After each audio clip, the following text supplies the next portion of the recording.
parties, and I don't expect you to invite me to your holiday gatherings. But I have 3 lessons that I learned about cancer that I would like to pass on to you today. One is you better wake up and smell the coffee. No one, you're going to hear a reoccurring thing because it's so true. No one is more invested in your health than you are. And you better start paying attention right here, right now. Do not expect any doctor to care more about your health than you do. So you ask, well, where do I start? How do I start? Well, you start learning about your family history. You learn about your DNA. When I was a child, I would hear adults whisper, it's in the blood. Well, most of the time they're talking about crazy. And other afflictions as well. And for a long time, the urban myth was that breast cancer came from your mother's side of the DNA. And you know, that kind of made common sense because they had the breast. But there was no cancer on my mother's side. So I thought, me? No worries. Yeah, I remember I had a lot of childhood memories of my father's sister, Flo, who had a radical mastectomy. I could hardly pronounce the procedure, but I remember the prayer visuals. And the chemo was very brutal then. And she was so awfully sick. Back then, insurance did not cover reconstruction of breast, and she was young and recently widowed. And I'm not surprised that she cried and cried when her daddy told her that I had just joined the cancer club. And then there was my oldest cousin, Rebecca Monroe. Unfortunately, she refused medical treatment because she didn't want to lose her breast. And she died shortly afterwards. Aren't we all glad that treatment has improved? Yes. So that the options now, you can catch it early. It's not a death sentence, but it is a rough road to travel. Yes. My inner voice kept saying, you better pay attention to this. It might not be a matter of whether or not. It might be a matter of when. So sure enough, here comes my second cousin, Monroe, who developed breast cancer, and I saw a pattern forming.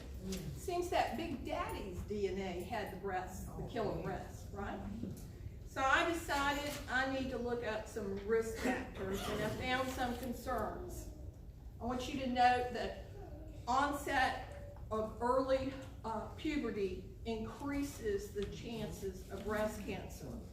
Now let me just say on a personal note that my one regret was that I didn't buy stock in personal hygiene products because I was barely 10 years old when I became a woman. I could have been a stockholder, just saying. I also suffer from a lack of interest in exercising. I'm blunt Comex. My diet is basically drive-through, and I've never been interested in cooking. So it's time to learn that cancer loves lazy, crazy, sugar-eating people. I must confess, I do like sex, but I never liked children. Just want to put it out there. So I worked very hard not to get pregnant, and I stayed on birth control pills for almost 30+ years. Thankfully, I never had a pregnancy, but my poor body was exhausted because it thought I was pregnant the whole time. I was what you would call hormonally imbalanced.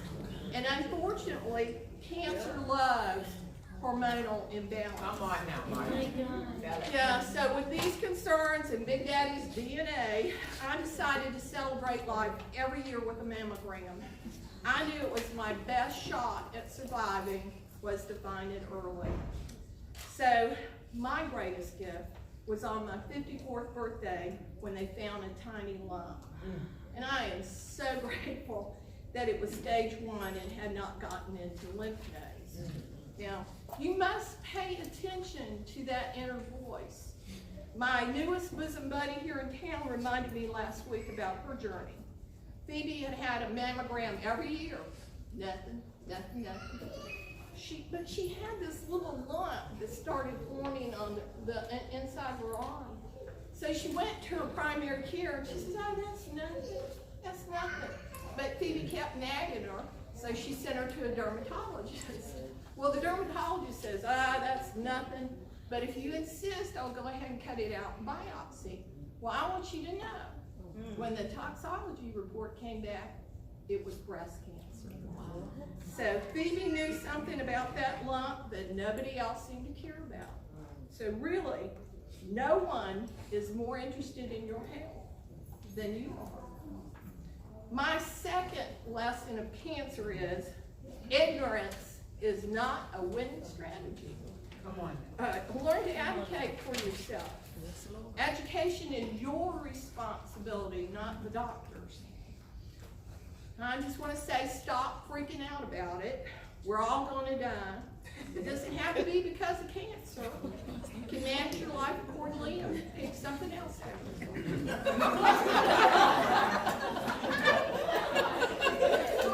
Once I got over the shock of the sea world and it wore off, it took quite a while before I got my mind wrapped around where I was going to be treated and what were my preferred options. So, you got to match the cancer with the insurance and availability and transportation and yada, yada, yada, all that kind of stuff.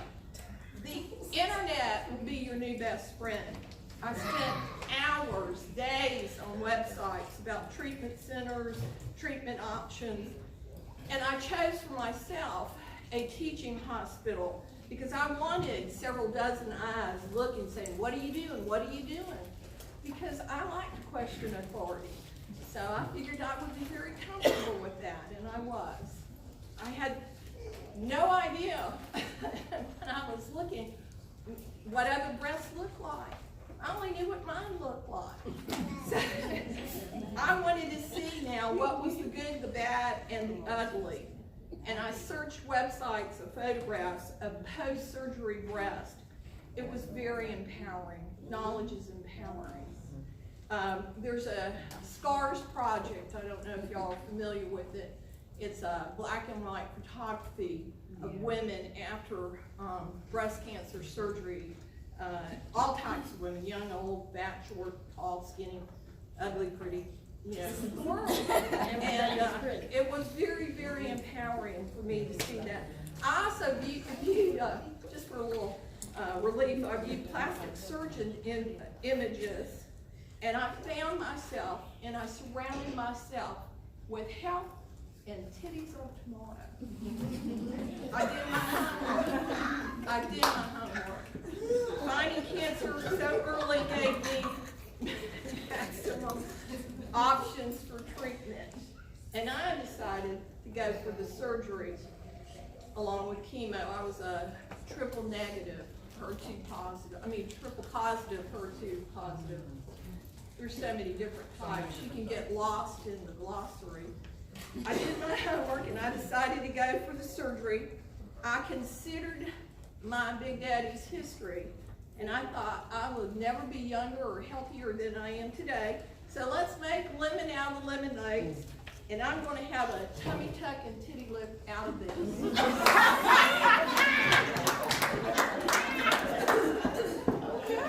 Attitude really counts.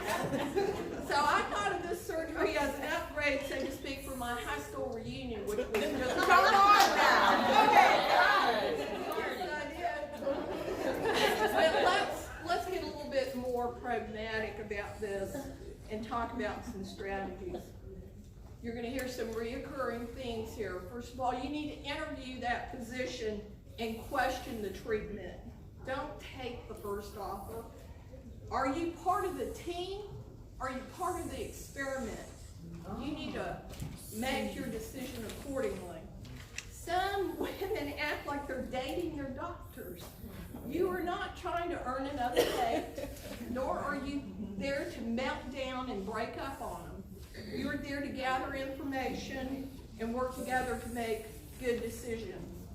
So you're going to hear, do your homework, be prepared, and always, always have a bosom buddy with you to every medical discussion that you have. You are so busy trying to process information that you can't absorb it. Be an advocate for yourself takes a lot of focus, takes a lot of energy. So have somebody else take the notes for you at each and every appointment so that you have something to look back and reflect on. Also, no shock to anybody in this room, doctors are not God, and they cannot help what they don't know. You are not seeing a veterinarian who's looking for symptoms. You're seeing a physician, so it's important that you communicate clearly.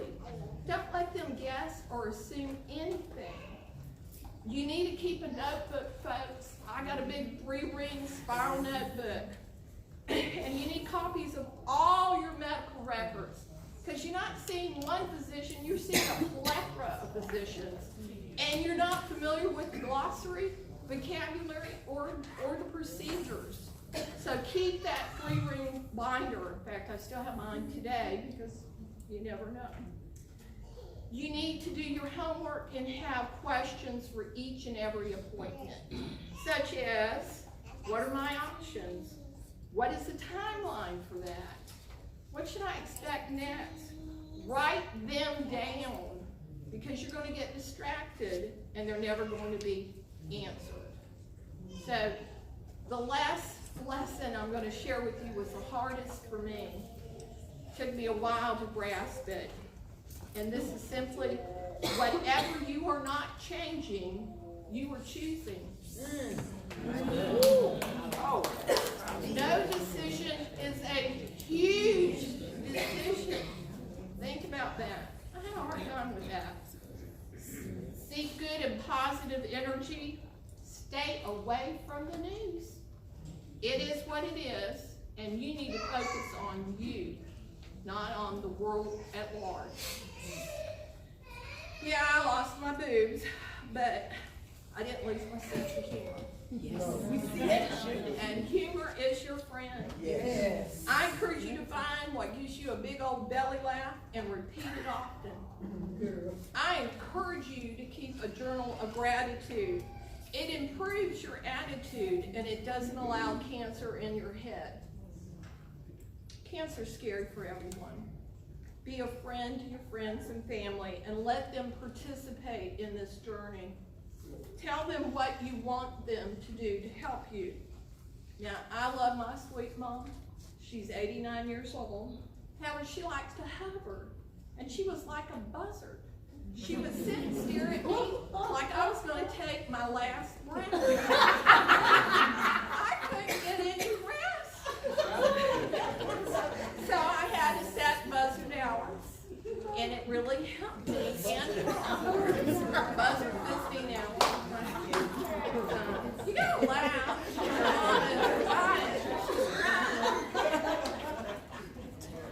I want you to enjoy and choose the kindness of strangers. Cancer is a club.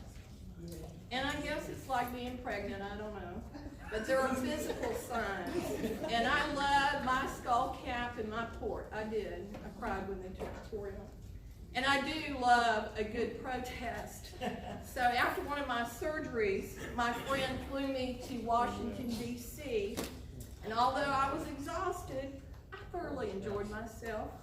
And folks partied the ways, made the ways for the little woman who looked like she was near death. I love it. I got the best spot right up front, got to scream and holler all I wanted.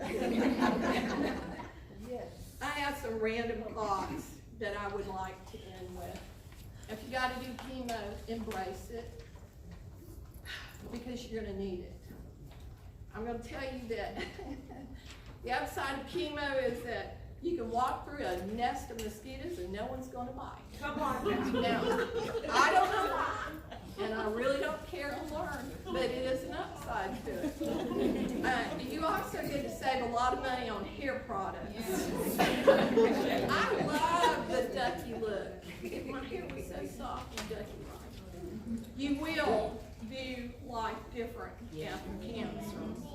Your alarm's going to go off at 5 a.m. and you're going to be glad to hear it ring. And you're going to use your toothbrush for your teeth and not your hair. The nicest gift that cancer gave to me wasn't the titty lift and tummy tuck. It was that I got to attend my funeral and I didn't have to die. I was surrounded by love and support that I never knew was there until I had cancer. So I'm going to leave you with one of my favorite Maya Angelou quotes. This is a wonderful day. I've not seen this one before. I hope this is helpful, and I thank you for allowing me to share my humor and my story.